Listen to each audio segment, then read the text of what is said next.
গেমারদেরই ঠিক করে নেওয়া উচিত। কারণ এই ৩ টা সেটিংস যদি আপনি ঠিক করে না নেন, তাহলে কিন্তু আপনি গেম প্লে করে মজা পাবেন না বা গেমের মধ্যে বিভিন্ন ধরনের সমস্যা দেখা দিবে। এমনকি এই ৩ টা সেটিংসের কারণে আপনার ডিএলএস আইডিটা পর্যন্ত ডিলিট হয়ে যেতে পারে। সো কি ৩ টা সেটিংস আজকের এই ভিডিওতে আমি বিস্তারিতভাবে আলোচনা করব। তাই ভিডিওর ১ টা সেকেন্ডও মিস না করে সম্পূর্ণ ভিডিওটি দেখতে থাকুন। কারণ সম্পূর্ণ ভিডিও যদি আপনি না দেখেন, তাহলে কিন্তু ভিডিওর কোনো অংশই আপনি বুঝতে পারবেন না। তার আগে আপনারা যারা আমাদের চ্যানেলটি এখনও সাবস্ক্রাইব করেননি, অবশ্যই চ্যানেলটি সাবস্ক্রাইব করে দিন। সো প্রথম যে অপশনটা আপনাদের দেখাবো সেটা হচ্ছে আমাদের চলে যেতে হবে সেটিংস অপশনের মধ্যে।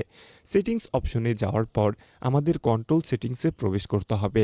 কন্ট্রোল সেটিংসে যাওয়ার পর এখানে আমরা কিন্তু অনেকগুলো অপশন দেখতে পারতেছি, যার মধ্যে প্রথমে রয়েছে auto switch medium, button size রয়েছে মিডিয়াম, কিক অ্যাসিস্ট রয়েছে হাই, ক্রস অ্যাসিস্ট রয়েছে অন এবং ইন গেম ট্যাকটিস রয়েছে হচ্ছে অন। এর মধ্যেও সবথেকে যে ইম্পর্ট্যান্ট বিষয় সেটা হচ্ছে ক্রস অ্যাসিস্ট। ক্রস অ্যাসিস্ট এটা যদি আপনি অফ করে দেন, তাহলে যদি আপনি প্লেয়ারকে পাস দেন, সেই পাসটা কিন্তু সঠিকভাবে প্লেয়ারের কাছে যাবে না, উল্টাপাল্টা চলে যাবে এবং সঠিকভাবে আপনি কিন্তু প্লেয়ারগুলোকে নিয়ন্ত্রণ করতে পারবেন না। এমনকি গোল করার সময়ও আপনার বিভিন্ন ধরনের সমস্যার সম্মুখীন হতে হবে।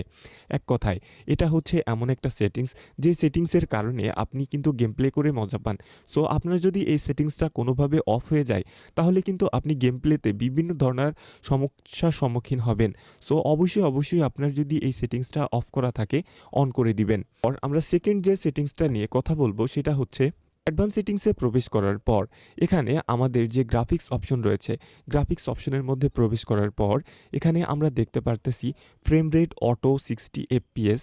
সো ফ্রেম রেটটা হচ্ছে কি? ফ্রেম রেট হচ্ছে আপনার ফোনের যে টাচ করার ক্ষমতা বা দ্রুত টাচ করার ক্ষমতা, এটা কিন্তু এখানে বোঝানো হয়েছে, বা আপনার ফোনের যে ফ্রেমটা রয়েছে সেই ফ্রেমটা কতটা লোড নিতে পারে সেটা এখানে বোঝানো হয়েছে। এরপর রয়েছে হচ্ছে কোয়ালিটি, অর্থাৎ আপনার ভিডিওর যে কোয়ালিটি বা গেমের মধ্যে গ্রাফিক্সের যে কোয়ালিটি, সেই কোয়ালিটিটা এখানে দেখানো হয়েছে। ট্রাবল শুটিং এটা আপনার তেমন একটা চেঞ্জ করার দরকার নাই। সো উপরের যে ২ টি বিষয় রয়েছে, এখানে অটো রয়েছে। এই অটো থাকলে আপনাদের গেমের মধ্যে কিন্তু বিভিন্ন ধরনের ল্যাগিং বা অনলাইন ম্যাচে বিভিন্ন ধরনের সমস্যার সম্মুখীন হতে হয়। সো আপনাদের যাদের অটো রয়েছে, অবশ্যই আপনারা এটাকে ম্যানুয়াল করে দিবেন। ম্যানুয়াল করে দেওয়ার কারণে আপনাদের গেমের মধ্যে যে ল্যাগিং প্রবলেমটা এবং অনলাইন ম্যাচে যে ল্যাগিং সমস্যা বা নেটওয়ার্ক ইস্যু, অনেক কিছুই কিন্তু এই কারণে অনেকটাই কমে যাবে। এই কারণে অটোটাকে আমরা ম্যানুয়াল করে দিব।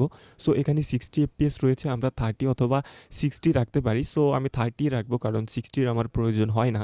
এখানে অটো হাই রয়েছে, সো অটো হাইকে আমরা এখান থেকে মিডিয়াম অথবা হাই করে দিব। সো এখানে মিডিয়াম করে দিলাম। সো এখানে 30 এফপিএস এবং মিডিয়াম করে দিলাম। এরপর ওকে বাটনে প্রেস করে দিতে হবে।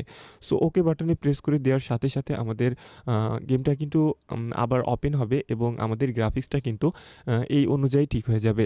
আজকের ভিডিওর ৩ নাম্বার যে অপশন সেটা হচ্ছে সেটিংস থেকে অ্যাডভান্স সেটিংসে যাওয়ার পর অনেকেই কিন্তু আপনার যে গেমটা রয়েছে সেটাকে রিসেট অথবা ডিলিট করে দেন।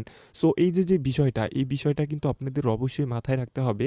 যদিও আগে এই রিসেট প্রোফাইল বা ডিলিট প্রোফাইল আইডিগুলো ব্যাক দিয়ে দিত, কিন্তু বর্তমানে কিন্তু রিসেট প্রোফাইল অথবা ডিলিট প্রোফাইলের আইডি কোনোভাবেই ব্যাক করা যাচ্ছে না এবং ব্যাক করলেও অনেক ধরনের হ্যাসেলের সম্মুখীন হতে হচ্ছে।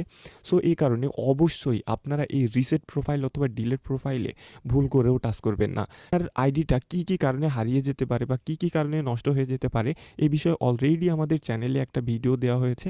আপনার যদি প্রয়োজন হয় বা আপনি যদি সাবধান থাকতে চান, তাহলে অবশ্যই এই ভিডিওটি আপনারা দেখে নিতে পারেন।